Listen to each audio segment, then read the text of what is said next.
Hey, good afternoon, everybody. Got Will here today. Do we have any pre-submitted questions today, Caitlin? Nope. Okay. All right. If you have a question, oh, Alex Potter. Here we go. Hello, sir. What can I help you with? Hey, Will, how are you doing? I am not too bad. Excellent. Troubleshooting some tricky Kafka queue issue that is killing me at the moment. So other than that, not too bad. How are you? Can't complain. I think I have an easy question. I've got a flow data, a flow extension, flow execution extension. Okay. And I'm just kind of wondering what the best way to end this thing is. Like, like the idea is that a user submits a request off for approval from multiple users. Mm-hmm. And while it's still pending approval, while everyone hasn't approved, they have the ability to delete it. Okay. So I'm just kind of wondering what the best strategy is to implement that. So are you in, is this a design you've mentioned a couple of times? Is this a design where you're like looping through assignments? Yep. Well, yeah, I basically at the beginning, I create like a flow structure that contains all of the people that need to approve it at various levels. Okay. So Now, yep. Oh, no, go ahead, please. So I'm kind of wondering, like, I mean, there are all sorts of steps that I can use to kill this thing. But I'm kind of wondering, like, we did talk once about some thing where you added some path to an assignment, and then there's an internal services call that you can make to invoke that. Yeah. Mm-hmm. So, so like as part of the assignment, I could have another output path called like end user delete kind of thing. You could, yes, for sure. And then on a right click action, I could, the user who created the flow to begin with would have a right action that would allow them to invoke that. Is that? Yeah, 100%. That's for sure. There's these things called report action outcomes. We might have changed the name for these. Let me see here. Process form. It's going to be, this is probably not the best document for it, but this document about creating assignments via API, it does these, where is it going to show them at? Rejected action. See here. Yeah, these add action definitions. Yeah. They're at the bottom here. These action definitions allow you, they originally were added because of our email handling. But what they let you do is add like group actions. Like here you can say allow group or allow single. And oftentimes what they get used for is someone who says, hey, I have a super user who I want to be able to group approve instead of opening each form. And it's the same pattern as you're talking about here, where you might have, action definition, quick approve, and which is allow group, and they could group select and then push them forward. What it does is it gives you an output. You get a new outcome path from your step that has very limited data in terms of what it can bring out. But it does show up on right click. So any action definition you define here is available to anyone that right clicks on that folder. So, this is on the assignment, and the assignment actions show up in the folder action context menu. So you could get an action called cancel submission, and cancel submission would come down the cancel submission, would add a new outcome path to your assignment named cancel submission, though you can make the action name and the outcome name distinct. They don't have to be the same. And then you could just have it go to a set state step called deleted, and then go to the end step so that all of the flow data itself gets removed from the database. Since the flow should clean itself up from all of the storage, all of its storage locations when it hits its end step. Something along those lines should work. Okay, so like mine is off the right click action of a type that I created.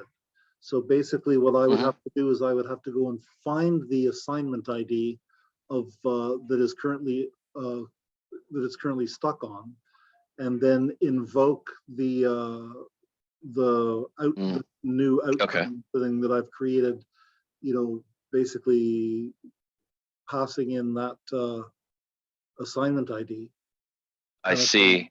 And then, So, yeah, oh, I'm sorry, Alex. So it's not the current user that's canceling, it's like the submitting user? the submitting user, yeah, I exactly. see. I see. Yeah. So then, yeah, like yeah, you're thinking exactly the right way. Let's create a folder here.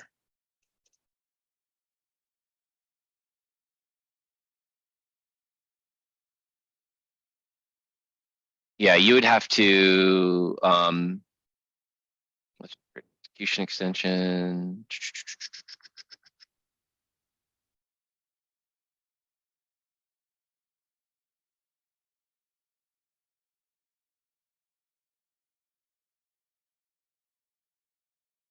And build a flow here. Set up a process folder. Current folder.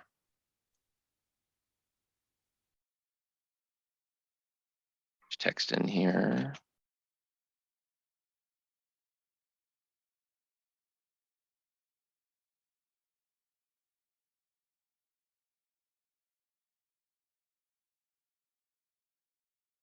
And we'll just do a simple form here with this a button.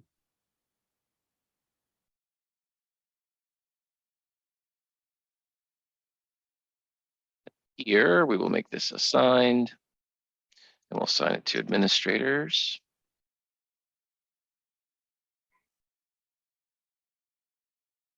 This should give us a test scenario here. So we could save this, close, and run flow one. That should give us, all right, there goes our WF001. So in fee test, you're going to user action, create user action called, cancel request or something, right? And you're right. So the step you're looking for is in integration, internal services, assignment or assignment service, and it's called not opaque at all, process form assignment response. And so probably something you might do is fetch entities. And here, I haven't set the assignment up appropriately. I just realized that, but that's all right. But we can go backwards and do that. And so here, what I might have to do is fetch assignment. And then here on fetch criteria, I will fetch by entity folder ID. Okay. And state, because I only want to grab like assuming there's assumptions in this design that I'm doing really quickly here that there's only one, right? So this would be current, the state would be current, and the entity folder ID will come because I'm in an entity action from the entity action flow behaviors default data. And then what I can do is assignment ID, I could pass in entity results first, assignment ID. Comment, I think I'm gonna just leave these constant and constant. I think these want values. And then a response is actually gonna be my outcome path name. So this would be, I'll name this cancel request. I'm kind of doing this backwards, which is unfortunate. I'm gonna copy that string out. Now what should happen is if I save this and then I come back here and try to run it, it's gonna fail. Should throw an exception for me. Let's just see. Oh, it didn't even add it. That's fine. Let's go ahead and create a new one. So there's 02. Action context hasn't updated. What's going on? User actions. Create a user action. Oh, duh. I didn't attach my extension data to my set of process folder step. Sorry. Use extension data. Here's fee test one. Build data. Sorry. Save this. Let me run that again. So here's 03. So cancel request is going to fail. And it's going to tell us it can't find that outcome path. I believe no outcome path respecting cancel request. So in my main flow, I'm going to come to my assign form, assignment edit, scroll to the bottom, action definitions here, add. The outcome path name is going to be, ooh, slow down. It's going to be cancel request. And I'm just going to leave allow single and allow group. I'm going to select allow single, allow group, and click OK. Click done here. Cancel request now comes out. Could just do, I guess, like a pop-up just to show behavior. Just put some garbage text in here.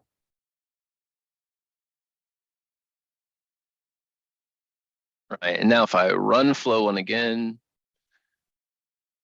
I should then on number 4 be able to click cancel request, though there are,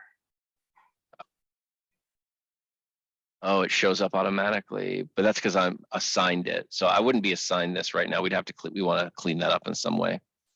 I want to run cancel request. It'll cancel it. There's my pop-up that I just got. Is that from the previous one or the one I just did? Did it hit its end step? Yeah, complete. It hit 100% complete. Yeah, it shows that nothing was completed on the form. Yeah, so sorry, let me just pause for a minute, ask if that makes sense, what I just sort of ran through there really quickly for you. Yeah. And then it would just be, at that point, the only thing we would do is probably use some action visibility rules to only show that to the creating user. Yep. Got it. As opposed to any current person. And that way, only the creating user would get the cancel request action. And then all the work is just figuring out, on your cancel path, what do you want to do?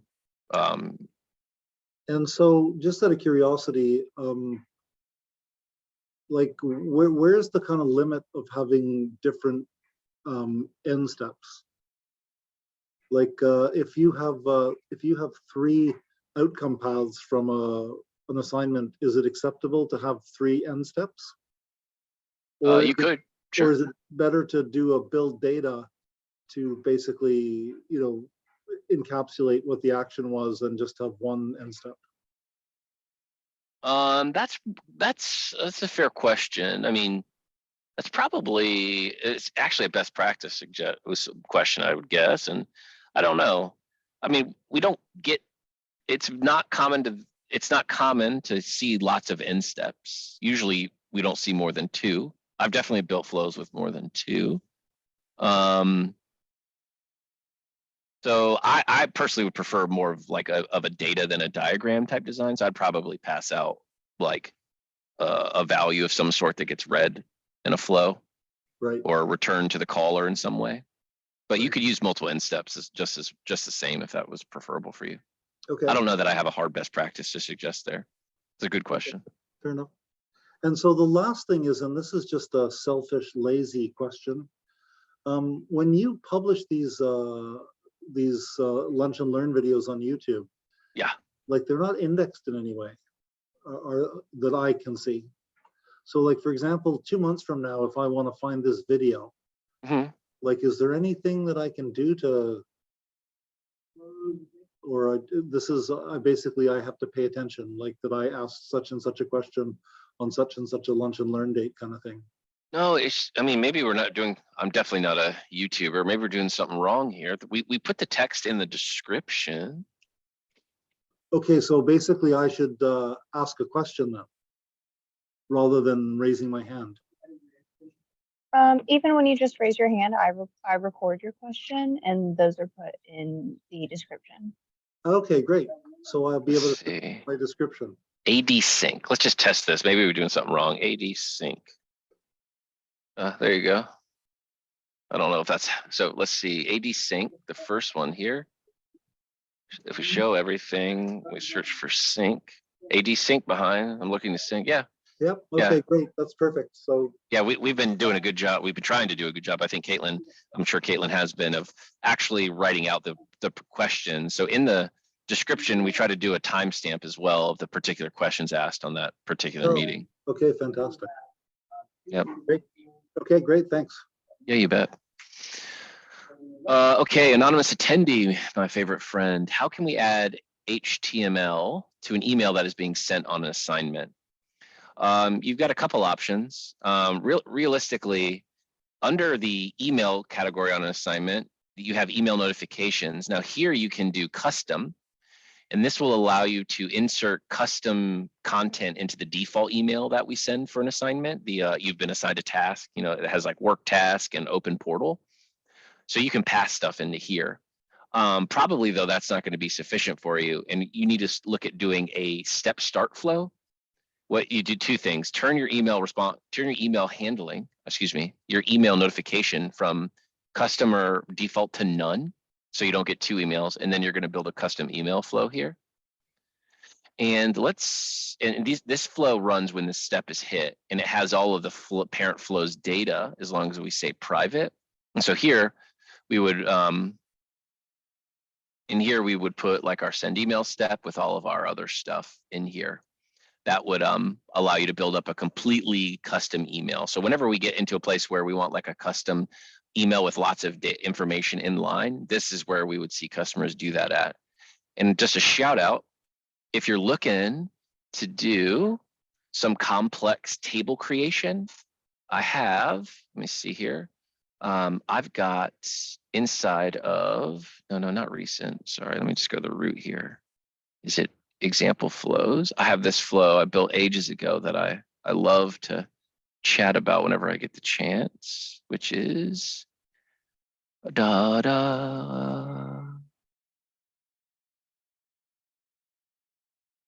on. But I know you're in here. Object to HTML flow. I'll put this in the chat window here. This thing, not hosts and panelists, everyone. This is a flow that I built ages ago that lets you build up dynamic HTML tables by passing in Json. It's pretty neat. So if one of the HTML things you're trying to build up is like a dynamic HTML table, you might look at this. It's pretty nifty. I think it's a pretty clever way to build up dynamic HTML tables. It can do all sorts of stuff like every other row coloring, and you can just pass in table style text directly into it. So yeah, hopefully that helps. Maria's got a question. Can you help me determine which table I need? Can you help me determine which table I need to query in order to find details about a case entity? I tried the data structure name and I don't see that in the list. Yeah, so it's going to depend on, you get a table for your case data structure.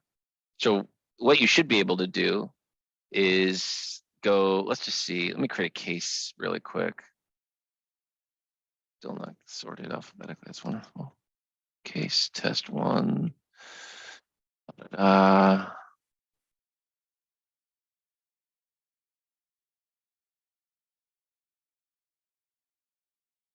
Now looking here, there's case test one. We should be able to see, can't you see somewhere the table name? Or am I just making that up? Oh, edit it, right? Edit it. Click on the header, and there's your table name on the right-hand side. So that right now for me, this is the table name that I need. That's the actual data. Let me actually, sorry, right? Let me allow you to talk here. That's the table name. So there, if you just use query editor, you should be able to do select star from that. And that tells you, that gives you all of you can see my custom field there. And that should have created on date. Now that's the other piece there is though that this thing, a case is a join. So what you might need to, you do something like this. You need to select from entity folder, say as EF. Well, thank you for that until type. And then you say enter join your type. I'll do this as case. And on case.extension ID equals EF.extension ID. And then here, this gives me EF created on date. So the created on date is actually part of the folder. So EF created on date star as, hold on, I missed something wrong. Oh, I can't do case, I guess. Case one, there you go. And there, so a a case extends our default folder object with your custom properties. And so the created on date lives in the folder. So if you're writing your own query, you'd need to join the folder table to your custom table. That's how you'd get your created on date. If you're just using the report designer, we do that work for free for you. I'm sorry, you said I could get it from the report designer? Like if you build, you can get here, like if you build a report Mm-hmm. of your case type, it'll give you all these you don't have to join anything. So if I come in, user defined case and case test 1 in here, you'll see created on date is in there by default. It's doing that join for you automatically. Gotcha. I think that's where I saw it before. Okay, that's what I needed. Thank you so much. You bet. Hey, any other questions from anyone today?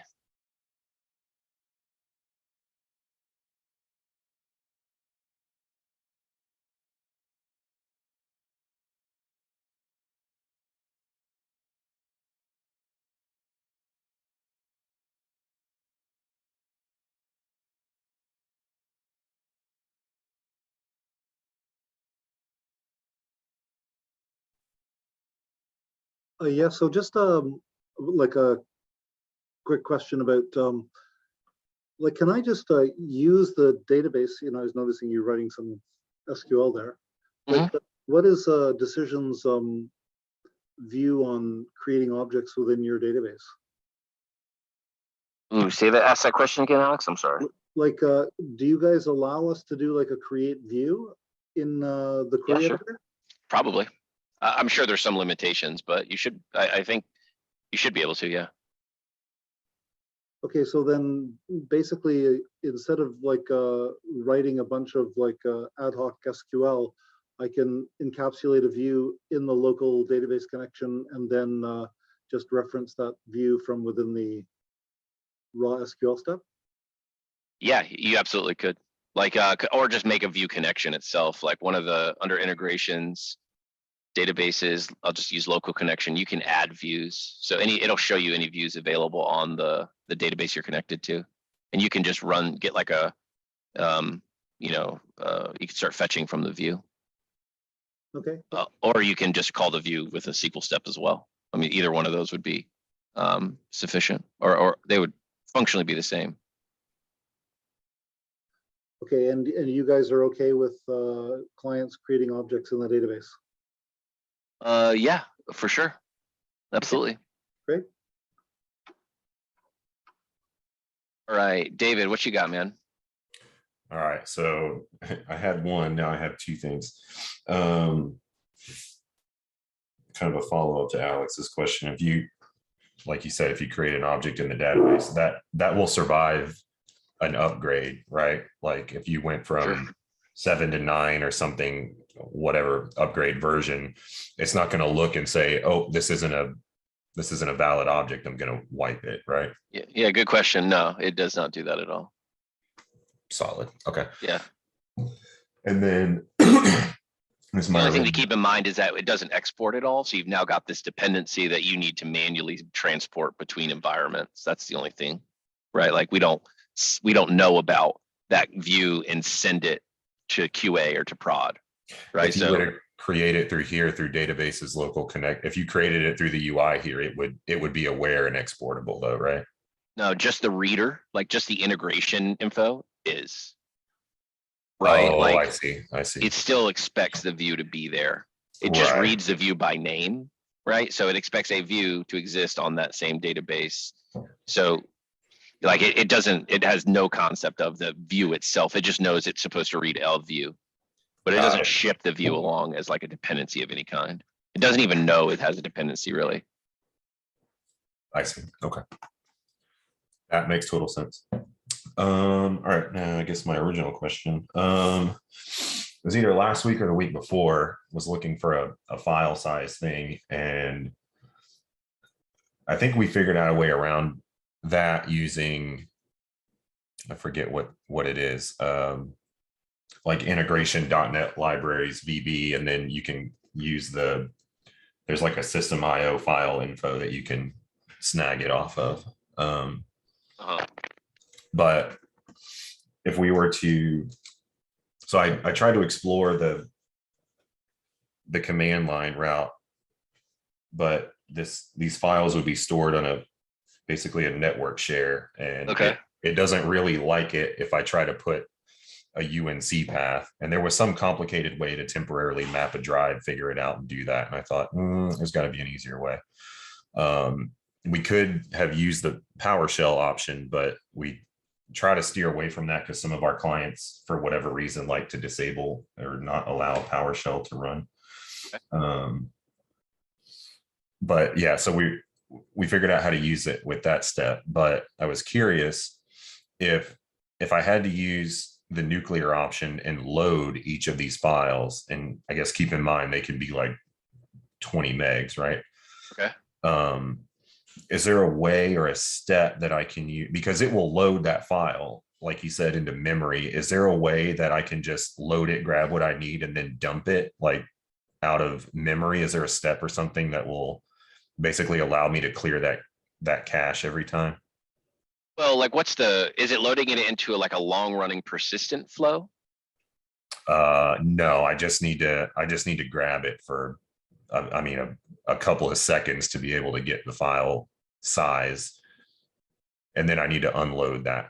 Like if I load file, it'll load it up into memory. I just need to get the size, and I can either hit it to keep it in a data structure or keep it somewhere. And then like basically I want to release that memory that I used up to load it. You see what I'm saying?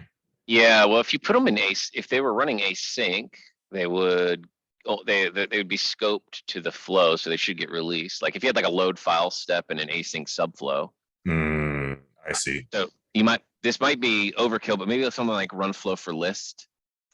Like you might try looking at run flow for list. I see. And then because some of those options are like you can pass data back out, so you could have a run flow for list step that maybe uses like a load file step, and then you figure out the size and have a flow structure that you pass the size back out, and you could feed it a directory. It could load and just give you. You might want to. You'd have to play around with that. Yeah. It should not grow. It should not hold on to the files once that's completed.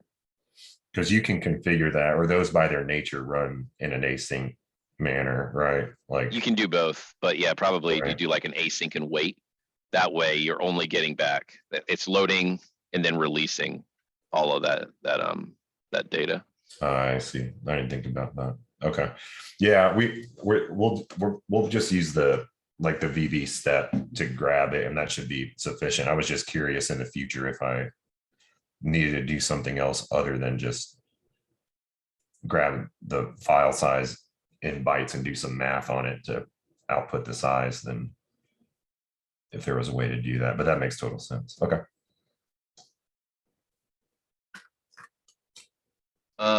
We have an announcement for, yeah, you bet, man. I'm happy to help. Let me know if that doesn't shake out for you. We can brainstorm something else, but I think that should work. And it might just be easier. I don't know if you can get someone who can write you a .NET class, you might be able to just get a custom step written by one of your devs. Honestly, yeah, I asked Dev about that, and they totally can, but we're gonna see if there was a native way to do it before we went down that road. Gotcha. Okay, got an anonymous question. Why do we not expose settings XML in the portal when someone can just build a flow to download it and re-upload it back? Why do we not? I'm not sure of the why there. I mean, it's a fair question. We just have some things are in portal, some things are in the settings file. I think we're slowly but surely moving away from the settings file. Nowadays, like with containers, the settings file doesn't really control much, if anything, because of how it gets overridden by environment files. So I don't know that there's a very intentional decision about why we don't do it. Some technical debt.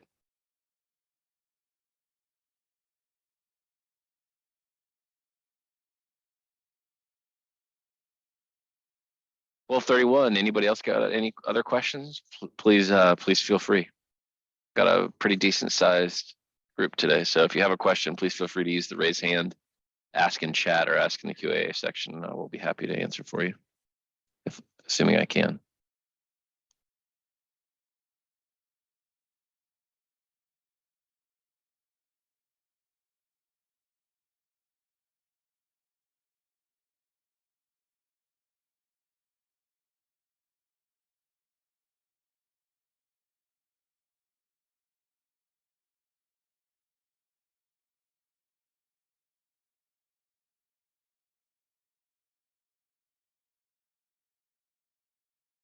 You got another one, David? Go ahead. Yeah. Wait, lower. Okay, here we go. The flow that you were showing us earlier to output the HTML Oh, yeah. the dynamic Yeah. table, that takes in a JSON input. Yeah, it like here, I'll import it on my local really quick so we can look at it. This is like my I was so proud of this thing ages ago. Let's see here. To current folder, yes.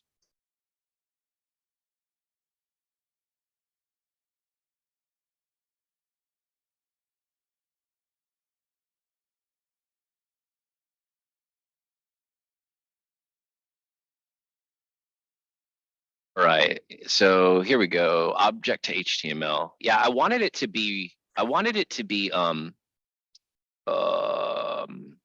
agnostic to the type of data structure. And you know, we have very strong Right. defined types. So let me actually put it in a flow really quick so you can see. And so I don't know, probably I might have used objects after, but before I kind of was playing around with actual sort of objects, I decided to make it be a JSON. So when you use it, basically, it'll give you back out like a really sweet looking, like here. Well, now that you got me wanting to talk about it, let's go ahead and do it. So I'll just do this and I'll for each, and I'll create a list and I'll serialize, JSON serialize. So I'm going to create that loop, JSON serialize. There's a bunch of setup work here, of course, because why not? This is decisions. Right. Add item, loop back, boom, here's this. And then if I'm right, I should be able to embed this in an email and send it to myself and open it for all you fun folks. So this will be type name account. I just want to get some objects, right? I'm going to get some accounts and then I'm going to loop said accounts. And then I'm going to specify account on my JSON serialize. And I'm going to pass in the item output of my for each, and there's JSON serialize. And then I'm going to create data step here. I'll call this serialized list. It's be a string list. And then add item to list is type string. New item will be JSON serialize output. Yep. And the original list will be that object I just created called serialized list. And I will change value on serialized list. Okay. And then now there's an input here called JSON objects, and I will pass in serialized. Sorry, that's not right. Serialized list into here. And now my table headers are going to be constant, and my styles will be constant, and my nth row constant. And so here, my property to column matcher needs to match exactly. So I think I need to do email underscore address, and header, I'm going to say email address. I'm going to futz around with this once or twice to probably get this to work. From admin, a decision, and I'll walk back through how it works, just if you're, since you're curious. Subject and then body will be merge plain text, and the output of this should be called HTML table string. And I will come here and say there are words here, space, HTML table string. Now, this, does it run? Okay, and do I get an email? Come on. Self. Oh, maybe I might be filtering this thing.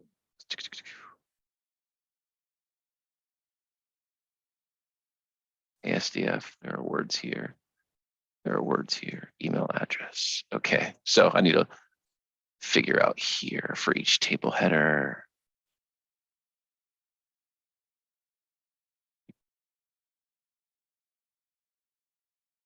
I see that. Let me see your JSON serialize input output. That's input. Is email address all one word? Email address is not an underscore, it's all one word.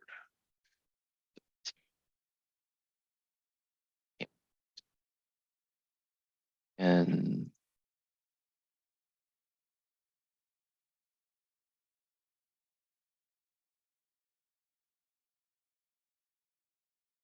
yeah, great. Let me just, okay. So here we go. If you look at this, I just got an email and you can see there's this like really rudimentary table here. And if I play with that same thing, so I could look at in this HTML table. So basically what it's doing is you can write custom headers here, email address, and this will be, you know, I'll call this, how about created date. And in here, I need to do created on date. And then when I run this thing,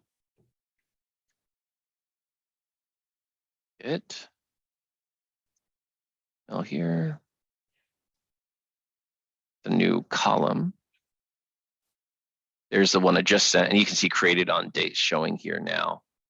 But what it does is it takes in that JSON list, does some checking, and then it starts looping through the headers that you added, which are just creates table header columns. And then it builds up a string. And then it actually goes through and it gets data pairs for the JSON, and it loops through each data pair. And then what it does is it looks through that property mapping input, and it tries to find which property from the object does it want to deposit into which cell. And so here you can just, all you have to do is get a passage serialized list in, and then you can start specifying the order of the particular properties you want. And then it will start creating, it'll start adding rows, and then you just create some headers here. And then you can just start writing inline CSS. So you could say like, I could do like background dash color colon red, maybe. Do I need I don't know if I need a semicolon or not. I can't recall. Let me just run it and see. If I'm right, that should give me some, yeah, there you go. And then it's applying every other row formatting. Oh, wow. Okay. And then it just, you kind of deal with it like it's a step, and it kind of does the rest for you. But it's in the forum if you want to take a look at it. Yeah. I just know that like whenever you have to like build up a dynamic table of some sort, then you're in there writing HTML. And while it's works, it's not the most fun way to use workflow engine, Yeah. right? Is to like combine, because like here, right? Like we're opening and closing HTML tags using steps and flows. Like here, right? I just, the last thing I do is just append a closed table string. So anyways, this thing's pretty neat. If you need to build up dynamic tables, you just, like we just showed, build up a serialized list of things, pass them in, and then start specifying the properties, write out your table headers, and then you can apply whole table text or. Right. So you use the count on the fetch and on the JSON serialize. I assume you can do the same thing with like a custom data type to just do a fetch, and then as long as you already have that type created, you should be able to serialize to it, right? Yeah, exactly right. So it's in the forum. Please feel free to use it, and you know, edit it as needed. But it's it takes a lot of the elbow grease out of building up some nice nice emails. Yeah. This may be more of a question about how serialized works. Like if I had a custom data type, and I would, instead of just saving, I don't know, strings and numbers, I was actually saving another type. Yeah, that's fine. In there, right? Like not a problem. JSON would still serialize to that, and I should still be able to grab basically like a nested node in there, right? I should still be able to grab. You definitely can. Now the step I use here, I don't know how it's going to handle nested, like this get data pairs for current JSON object here. I don't know that it gives you, I don't know that it specifies that like a nested object. There are like other JSON steps where you can pull values out. So get array from JSON by name, or get JSON path from value, or get JSON value from path, get value from JSON by name. There's some other things that you might have to play around with given the nesting. Gotcha. Okay. That's pretty cool, dude. That's awesome. Yeah. So I wish more, this is an example of me not being able to know how to market some neat stuff we've built over the years. It's in the forum and in example lab, so feel free to use it. If it helps, that's wonderful. Cool. All right. Anybody else got anything for us? Going once, going twice. Okay. All right. Thanks, everybody. I will be back here same time tomorrow. Have a great afternoon. Thanks, guys. Thank you. Have a good one. Bye.